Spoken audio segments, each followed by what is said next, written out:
अगर आपका मोबाइल सही तौर पे काम करना बंद कर दे, उसकी स्क्रीन कभी ऑफ हो रही है, कभी ऑन हो रही है, बैटरी तेज़ी से ख़त्म हो रही है, आवाज़ सही नहीं आ रही, माइक्रोफोन में कोई प्रॉब्लम आ रही है, तो अगर तो आपको उस प्रॉब्लम की बेसिक का पता है, उसकी जड़ का पता है कि आवाज़ नहीं जा रही तो माइक्रोफोन का मसला होगा, आ नहीं रही तो स्पीकर का मसला होगा।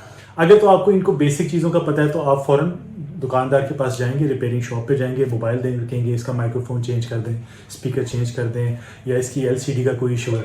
लेकिन अगर आपको इस तरह की किसी चीज़ का पता नहीं है, आपको सिर्फ ये पता लग रहा है कि मोबाइल से काम नहीं कर रहा और आपको उसकी जड़ का नहीं पता और आप दुकानदार के पास जा रहे हैं, तो हो सकता है वो 5-6 चीज़ें चेंज कर दे, या जो भी चेंज करे वो आपको बता दे कि ये जनरली ये प्रॉब्लम था, ये हुआ है, लेकिन आपको यही नहीं पता कि ये वाकई ये था कि नहीं और इसको आइंदा आपने खराबी को होने से कैसे बचाना है। तो यही वाला केस है हमारे जिस्मों पे मौजूद चर्बी के साथ। हम चर्बी ख़त्म करना चाहते हैं, लेकिन हम लोगों को बेसिक्स का नहीं पता कि ये ख़त्म कैसे होगी।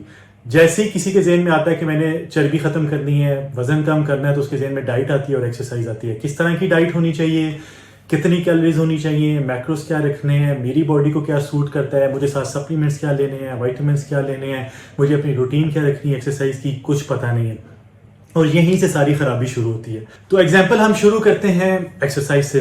लेग्स से कि आप टांगों की एक्सरसाइज कर रहे हैं, लेग्स वर्कआउट है, चाहे मेल है या फीमेल है, आप लेग्स वर्कआउट कर रहे हैं, आपकी टांग का मसल बड़ा मसल है, उसको एनर्जी की जरूरत है, एक्स्ट्रा एनर्जी की जरूरत है। अब अगर आपकी बॉडी फैट बर्निंग जोन के अंदर है तो वो क्या करेगी कि वो कहीं से भी फैट सेल्स को निकालेगी। अब वो टांगों की एक्सरसाइज कर रहे हैं तो ये याद रखें कि जरूरी नहीं कि बॉडी टांगों से ही फैट सेल्स निकालेगी, वो जिस्म के किसी भी हिस्से से हो सकता है, शोल्डर से हो सकता है, बैक से हो सकता है, चेस्ट से हो सकता है, पेट से हो सकता है, कहीं से भी। अब बॉडी उस फैट सेल को लेके आएगी। अब वो फैट सेल क्या है, वो ट्राइग्लिसराइड्स हैं। ट्राइग्लिसराइड्स का क्या मतलब है कि 3 फैटी एसिड से मिलकर एक फैट सेल बना हुआ है। अब बॉडी को उस एनर्जी के तौर पे उस फैट सेल को यूज करने के लिए उसको ब्रेक डाउन करना है, तीनों फैटी एसिड्स को अलग अलग करना है। बॉडी सबसे पहले उसको ब्रेक डाउन करके अलग अलग करेगी, उसके बाद उसको खून में फेंकेगी, खून उसको लेके जाता हुआ टांगों के मसल तक जाएगा।